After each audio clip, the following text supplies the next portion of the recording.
Hey, we're telling you all about this history and Zero Stone Park. Hunter Alcocer goes a little bit deeper into the history here of Fort Stockton. Take a look. When you think of Fort Stockton, 9 times out of 10, the historic fort itself is probably what comes to mind. The fort was established in 1858. Then during the Civil War, it was abandoned. And then in 1867, the soldiers came back and they established the fort. And that's what brought other people into the area. But besides just occupying the fort, the soldiers' job was also to protect those who were just passing through. The soldiers entrusted with this task were the Great Buffalo Soldiers. So in 1866, the United States government formed new regiments of all African-American soldiers. And in 1867, the 9th and 10th Cavalry, who were all African-American, were brought out here to protect the travelers who were going west. The fort was so important to the area that those that lived in the town near it felt it was necessary to honor it decades later.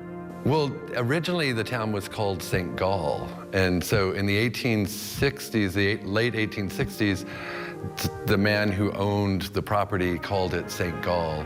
And by 1880, the residents of St. Gall didn't like that name, so they voted to change it to Fort Stockton because in honor of the fort that was here. Today, historic Fort Stockton is more than just a historical site with a museum. The people of Fort Stockton see it as a place of gathering to bring the community together for fun times. It's the touchstone for the community.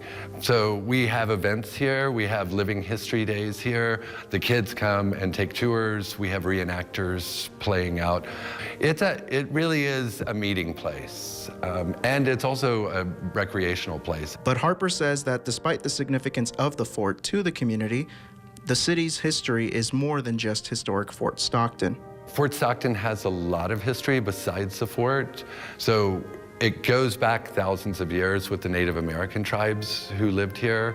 We have the Annie Riggs Museum, we have the Rollins Sibley House, the Frontier Days, we have the Gray Mule, which is a bar, a saloon from the 1890s. So there's a lot of history in Fort Stockton. It's really a place you can spend a couple of days, like exploring.